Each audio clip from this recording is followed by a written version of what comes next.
23rd July, 1943.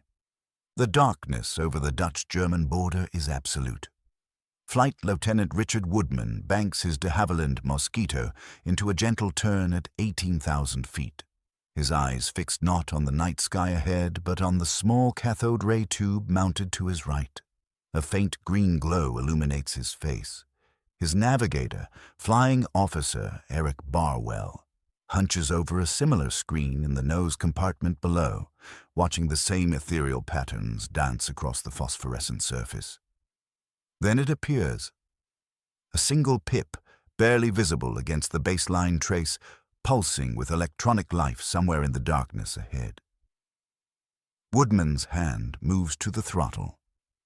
The pip grows stronger. They are not hunting bombers tonight.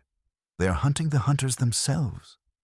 The instrument before them is reading electromagnetic radiation that the Germans have no idea they are broadcasting. Every pulse from the Lichtenstein radar fitted to the Luftwaffe night fighter stalking RAF bombers below is painting a perfect portrait of its own position.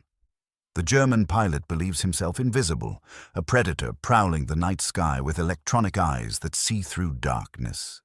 He has no conception that he has become the prey. Woodman closes to within a mile. The Lichtenstein transmissions grow so strong that the pip on his screen blooms into a bright spike. He cannot yet see the German aircraft with his eyes, but he knows precisely where it is. He knows its altitude. He knows its heading. He knows it cannot know he is there. This is Serrate, a technology so secret that even its existence remained classified for years after the war ended. A weapon that reversed the entire calculus of the night bombing campaign without firing a single round. Between 1943 and 1945, this equipment transformed RAF Mosquito squadrons into silent executioners that stalked the Luftwaffe's finest across the darkened skies of occupied Europe. The Germans, for months, could not understand why their night fighters were dying. They suspected betrayal, mechanical failure, bad luck.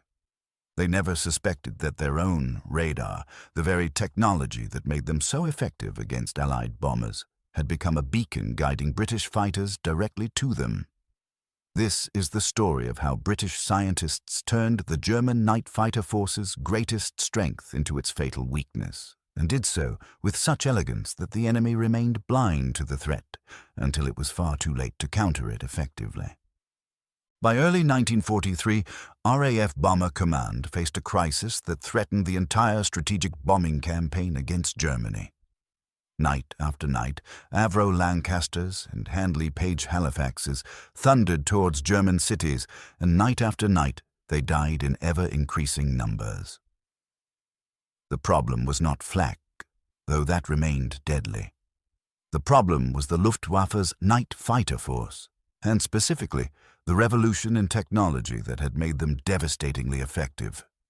German night fighters equipped with airborne intercept radar had transformed from occasional nuisances into systematic killers. The Lichtenstein BC radar, first deployed operationally in early 1942, allowed Messerschmitt Bf-100s and Junkers Ju-88s to detect British bombers at ranges exceeding 2 miles, even in total darkness. The system worked by transmitting pulses of radio energy at 490 MHz and detecting the echoes that bounced back from aircraft. Fitted with these sets, German pilots no longer needed to rely on visual sightings or searchlight illuminations. They could hunt methodically, directing themselves onto targets with electronic precision. The impact on Bomber Command was catastrophic. In March 1943, during the Battle of the Ruhr, loss rates climbed above 5% per operation. Simple mathematics made the implications terrifying. A bomber crew was required to complete 30 operations before finishing their tour. At a 5% loss rate, only 21% of crews would survive. At 6%, the figure dropped to 15%. These were not acceptable casualties. These were odds that made strategic bombing unsustainable. The RAF's existing countermeasures proved inadequate. Bombers flew in streams rather than formations, seeking safety in numbers and saturation. They employed window, bundles of metal foil strips that created false radar returns and cluttered German ground control radars. They routed carefully, attempting to avoid known night fighter concentrations. None of it sufficed. The German Himmelbett system of ground-controlled intercept-directed night fighters with brutal efficiency, and once a Lichtenstein-equipped fighter locked onto a bomber, the bomber's chances dropped dramatically. The British needed a way to attack the night fighters themselves to disrupt the entire chain of German aerial defense. But night fighters were nearly impossible to find in the vast darkness. They operated alone or in pairs, scattered across hundreds of miles of sky. They carried no lights. They maintained radio silence except for brief transmissions to ground control. Finding them required detecting something they were already broadcasting. The solution emerged from the telecommunications research establishment at Malvern, where British scientists had been studying captured German radar equipment with intense interest. In late 1942, a Lichtenstein radar set was recovered largely intact from a crashed Ju-88 near Rotterdam. British engineers immediately recognized both a vulnerability and an opportunity. The Lichtenstein operated at a known frequency and transmitted continuously while searching for targets. Those transmissions, whilst relatively low-powered, propagated in all directions. A German night fighter using Lichtenstein was, in effect, announcing its presence to anyone with equipment sensitive enough to detect the emissions. Dr. Robert Cockburn and his team at the Telecommunications Research Establishment designed a receiver specifically tuned to detect Lichtenstein transmissions.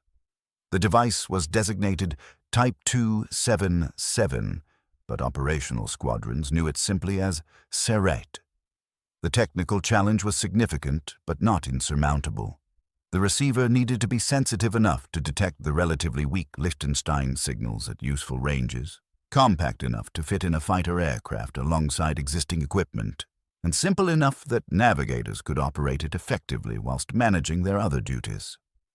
The Serrate equipment consisted of a super-heterodyne receiver tuned to 490 MHz with an effective detection range of roughly 50 miles under ideal conditions, though 30 miles was more typical in operational use. The receiver employed a three-stage intermediate frequency amplifier operating at 13.5 MHz, providing the sensitivity needed to detect Lichtenstein's relatively weak transmissions against the background radio noise that filled the electromagnetic spectrum. The signal appeared on a small cathode ray tube measuring 3 inches in diameter, similar to those used in existing radar displays, but with a modified time-based circuit specifically designed for passive detection work. When a Lichtenstein transmission was detected, a vertical pip appeared on the screen, its position determined by the bearing of the incoming signal relative to the Mosquito's heading. As the aircraft carrying Serrate turned towards the source, the pip moved horizontally across the display. When the aircraft was pointing directly at the transmitting radar, the pip centered on the display. The stronger the received signal, the taller the pip grew, providing the navigator with a rough indication of distance, though not a precise measurement. The aerial system consisted of 4 dipole elements arranged in a cross pattern mounted beneath the fuselage or on the aircraft's nose, depending on the Mosquito variant. Each dipole was cut to precisely 1/4 wavelength at 490 MHz, approximately 15.3 centimeters. The arrangement provided reasonable directional sensitivity whilst maintaining adequate gain across the required frequency range. Cable runs from the aerials to the receiver unit were kept as short as possible to minimize signal loss, with impedance carefully matched to prevent reflections that could degrade performance. The display provided bearing information, but not range. A navigator could determine which direction to fly to, close with a target, but not how far away that target was. Range could only be estimated by signal strength, and even that was imprecise because Lichtenstein sets varied in power output, and German night fighters might be transmitting whilst pointed in any direction. Additionally, the Lichtenstein's rotating aerial pattern meant signal strength fluctuated as the German radar swept through its arc. A strong signal might indicate a nearby fighter or simply a distant one whose radar beam happened to be pointing directly at the Mosquito at that moment. The system required considerable skill to use effectively. Navigators learned to interpret pip height, to distinguish between multiple contacts appearing simultaneously on the display, to estimate closing speeds based on how quickly signal strength increased. They developed techniques for determining whether a contact was approaching or receding, whether it was at similar altitude or significantly higher or lower. Some crews became extraordinarily proficient, able to close from initial detection to visual identification in less than 10 minutes, even in complete darkness and foul weather.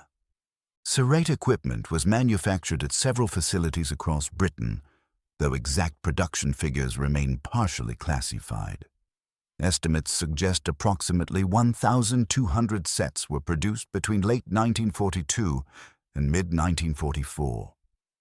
Installation began in late 1942, with initial priority given to No. 141 Squadron, which had recently converted to the de Havilland Mosquito NF-12. The Mosquito proved an ideal platform, fast enough to run down any German night fighter then operational, agile enough to dogfight effectively, and with sufficient internal space to accommodate Serrate equipment alongside the aircraft's own AI Mark 8 radar. The equipment weighed approximately 40 pounds and required connection to the aircraft's electrical system and to a dedicated aerial mounted externally. Installation typically took a ground crew about 8 hours. The cathode ray tube was positioned where the navigator could view it comfortably during extended patrols. Controls were minimal: power switch, brightness adjustment, and gain control for adjusting sensitivity. No. 141 Squadron flew its first operational Serrate patrol on the 14th of June, 1943. The concept was straightforward. Mosquitoes would patrol at altitudes above the main bomber stream, sweeping areas where German night fighters were known to operate. When Serrate detected a Lichtenstein transmission, the Mosquito would close on the bearing indicated until visual contact could be made or until the target appeared on the Mosquito's own AI radar. Once within visual or radar range, the engagement proceeded conventionally. 4 20mm Browning cannons delivered a devastating weight of fire. The first confirmed Serrate kill came on the 15th of June 1943 when Wing Commander Brehm of 141 Squadron destroyed a Messerschmitt Bf-110 over Holland. The German crew had no warning. They were searching for bombers, their Lichtenstein transmitting normally, when cannon fire tore through their aircraft from behind and above. They never knew what detected them. Brehm's navigator later described watching the pip on his Serrate display grow steadily stronger as they closed, the target completely oblivious to their approach despite flying a supposedly state-of-the-art night fighter equipped with the latest radar technology. Throughout the summer and autumn of 1943, Serrate-equipped Mosquitoes hunted with increasing effectiveness. No. 169 Squadron joined 141 Squadron in the role, followed by No. 239 Squadron in early 1944. Crews developed sophisticated tactics through trial and error. Some preferred to patrol specific routes known to be used by German night fighters returning to base after missions, positioning themselves near known airfields at Gilserion, Leeuwarden, and Venlo. Others worked in conjunction with bomber streams, prowling the flanks at altitudes between 18,000 and 22,000 feet, waiting for Lichtenstein emissions to reveal enemy positions.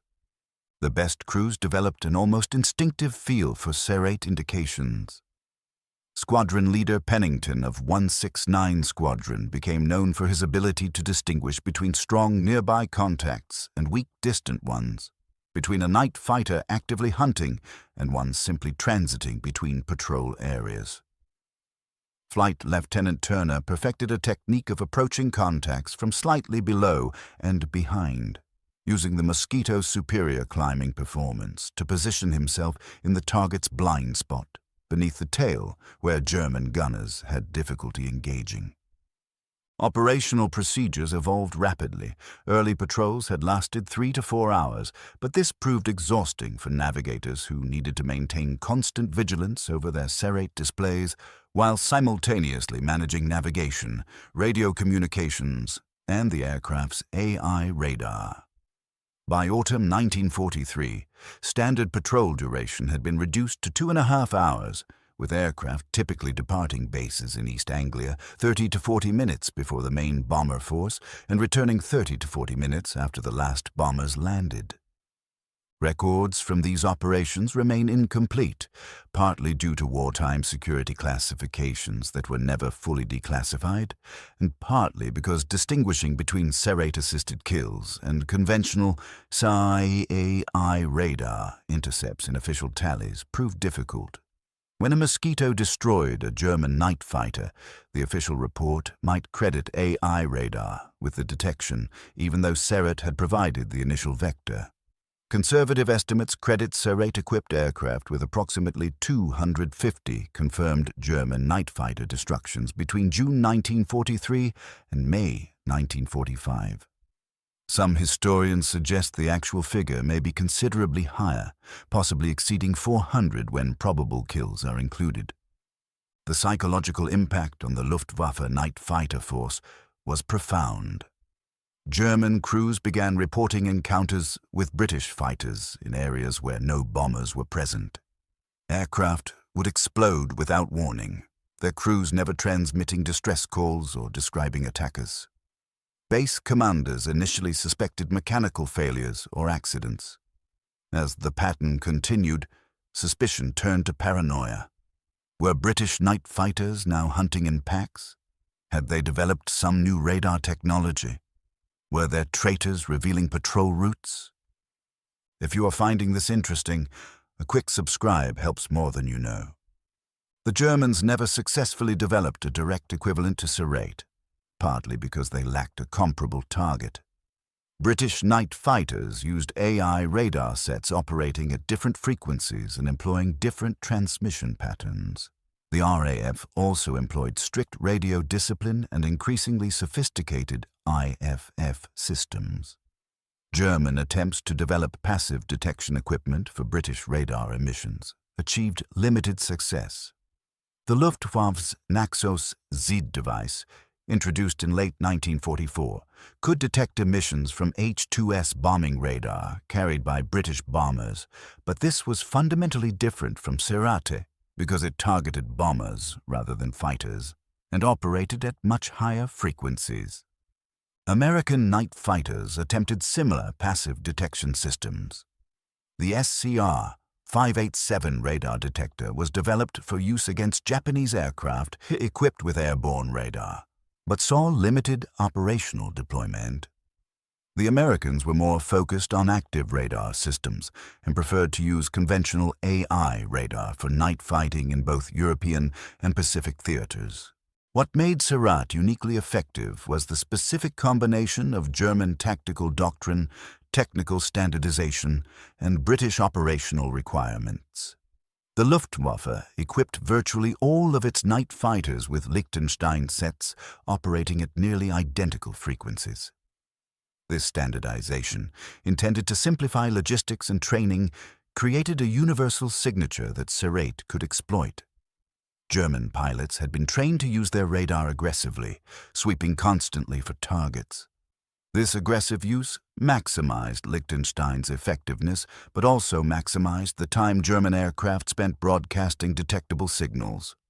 British Mosquito squadrons, meanwhile, were specifically organized and trained for the night fighter role. Their aircraft had the performance to reach patrol areas deep over occupied territory, the endurance to remain on station for extended periods, and the speed to pursue any German aircraft they detected. No other Allied aircraft combined these characteristics as effectively. American P-61 Black Widows were effective night fighters, but lacked the range and speed. British Beaufighters were capable, but could not match the Mosquito's performance at higher altitudes where German night fighters increasingly operated. The Germans did eventually recognize that something was detecting their radar emissions. By late 1943, some Luftwaffe units had begun to suspect their Lichtenstein sets might be compromising their positions. Orders were issued to limit radar use, to switch sets off when not actively engaged, to vary patrol altitudes and routes. These measures reduced Serrate's effectiveness somewhat, but could not eliminate it. German night fighters that didn't use their radar couldn't find British bombers. The Luftwaffe was trapped between two unacceptable alternatives: use Lichtenstein and risk detection by Serrate, or don't use Lichtenstein and lose the ability to find targets in the darkness. Serrate's impact extended beyond simple kill numbers. The presence of Serrate-equipped Mosquitoes forced German night fighters to operate more cautiously, reducing their aggressiveness and effectiveness against bomber streams. German pilots became reluctant to pursue contacts that might be decoys. They spent less time on patrol, conserving fuel in case they needed to escape pursuers. Morale suffered. The night sky, once a domain where German crews held nearly every advantage, became a place where they could be hunted without warning. The introduction of German SN2 radar in early 1944 partially mitigated Serrate's effectiveness.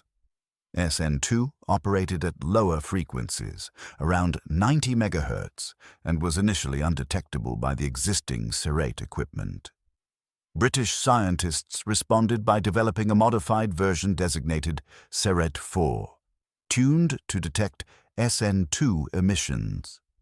The modified equipment entered service in autumn 1944, restoring the RAF's passive detection capability.